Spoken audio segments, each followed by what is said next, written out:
Hello, everyone, and welcome to Wigan 77 True Crime. Thank you for joining us once again as we go on this journey to solve the case, collecting the clues along the way.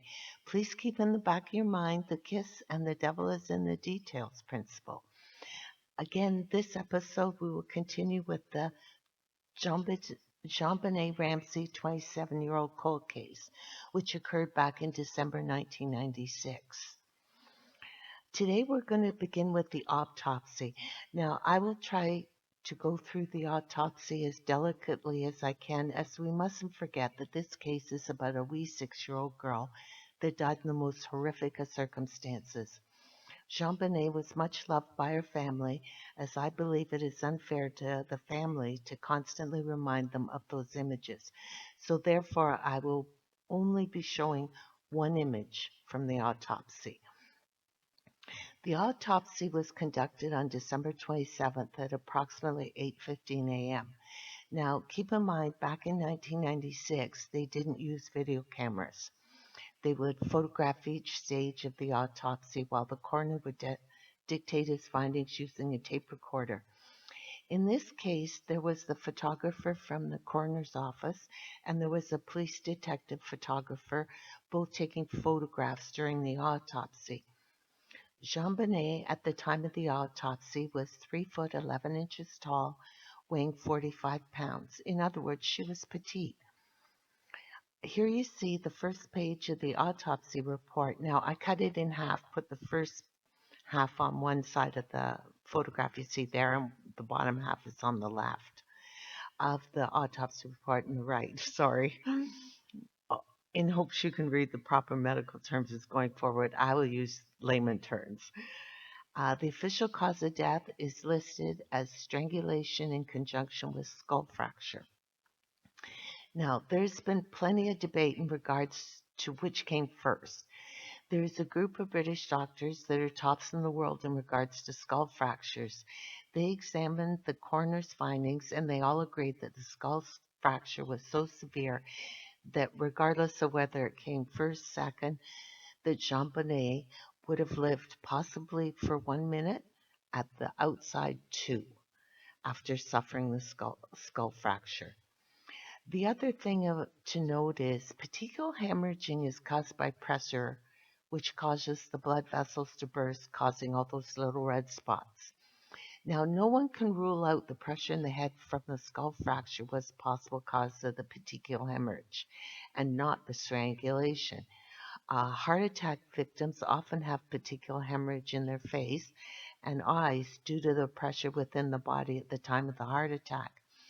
We always must remember that medicine is not an exact science, and the deep furrow in the neck is caused partially by the strangulation and partially by the swelling of the body after death. I am attempting to put these gruesome details as delicately as I can, considering the age of the victim. This is page 8 of the autopsy report that states there was no evidence of damage to the cartilage and the hyoid bone was intact. No fracture.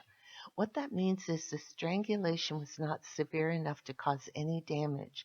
Thus, either the killer didn't have the strength to actually strangle her and possibly only rendered her unconscious, or it may be at that point the killer realized that JonBenet was deceased, as we don't know at what point during the assault that JonBenet suffered the skull fracture.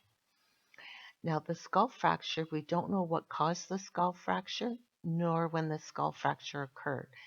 During the autopsy, when the skull cap was removed, there was signs of internal bleeding. In layman's terms, bleeding on the brain, There was no external bleeding from the skull fractures. The skin had not been broken. There was a possible sexual assault. Now, I'm not going to go into detail with the sexual assault, as we are discussing a precious 6-year-old. The bleeding and the detachment of the hymen occurred shortly prior to death. The coroner called in a doctor who specialized in sexual assault cases, as they were undecided in regards to the sexual assault. It appeared to be an attempted sexual assault, but could not say definitely it was. There was also a contusion abrasion, posterior right shoulder. There was a contusion abrasion, right cheek. A contusion abrasion on the left lower back and posterior left lower leg. The contusion on the right cheek near the right ear and the posterior left lower leg measured approximately the same size, shape, and distance between the two sets of abrasions. On the left, you see the actual abrasions on JonBenet's leg. On the right, you see a stun gun. Lou Schmidt, when reviewing the autopsy photos, noticed how the abrasions looked similar to marks he had seen on people who had stun gun injuries. During the course of his investigation, Mr. Schmidt, along with Dr. Michael Doberson, I hope I say that correctly, who is another Colorado coroner, but he was in a different jurisdiction. They performed experiments on a pig, as pigs have similar skin characteristics as humans. Now, the pig was unharmed. He was sedated. He wasn't hurt in any way possible. Me being an animal lover, that was important. The test results were that, yes, the injuries on JonBenet were most likely caused by a stun gun. They narrowed it down to two models of stun gun using the width of the prongs of the stun gun matching to the width of the abrasions. Now, this experiment was videotaped. So there is a videotape of the entire experiment with results you can see for yourself. Dr. Doberson had a year or more previously to the death of JonBenet. He had performed an autopsy on a totally different crime victim, seeing the same injuries. And at that time, he researched what would cause those type of injuries, discovering they were injuries from a stun gun. And the suspect in that particular crime, the police did find a stun gun in the suspect's vehicle, and the suspect was found guilty and went off to jail. Now, this is before the death of JonBenet. On this slide on the left, you see one type style of stun gun, and on the right, you see a different style. Both these styles of stun guns were used during the tests on the pig, along with a few other styles of stun guns, but one of these two models were most likely what the killer used, with a 90% certainty. The reason for the difference in the size of the abrasion is caused when one of the prongs touches directly on the skin, while the other prong is slightly above the skin. And this occurs due to the movement of skin, as the body is not a flat surface. So, in other words, when you try to hit someone with a stun gun, you're not going to get it dead on accurate. Okay? Now, we move on to, this is from the autopsy report, page 7 now. I hope I say these medical terms correctly, and I apologize if I don't.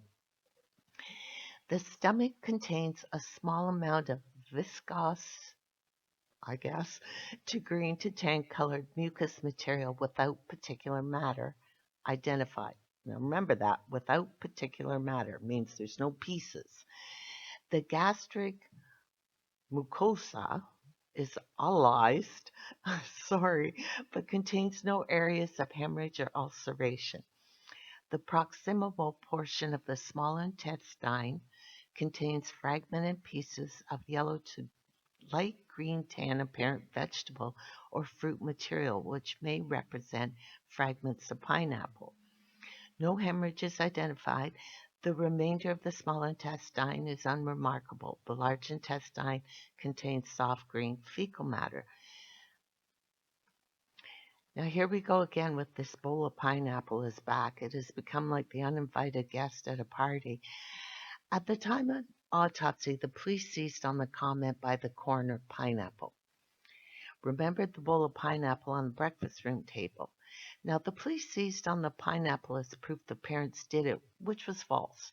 Two facts. The fact is, remember we looked through the crime scene photographs and descriptions of what are in the crime scene photographs in regards to the breakfast room table. And the bowl of pineapple was not on the breakfast room table the night of December 25th through to the early morning hours of December 26th. Now, everyone seems to refer to the pineapple as being found in JonBenet's stomach when that simply is not what the autopsy states. The autopsy clearly states the stomach contents contain a small amount of this viscous to green to tan colored thick mucus material without particulate matter. Layman's terms, there's no undigested food found in JonBenet's stomach. The second fact is that the autopsy report clearly states the small intestine contains the fragmented pieces of yellow to green tan, apparent vegetable or fruit material, which may represent fragments of pineapple. Okay, here you see the interior of a human body. The blue arrows point to where the stomach is and where the small intestine is. This is an important distinction, as we will discuss this in the next episode in relation to time and death. So please join me for the next episode when we discuss possible time of death. Thank you so much for listening. Please click the like and subscribe buttons. It's free. Look forward to you joining me for our next episode where we continue review the evidence, collect the clues. Please leave your feedback in the comments, or you are more than welcome to email me directly at ybentleyddavidson@outlook.com. Until next time, always remember, every day is a gift.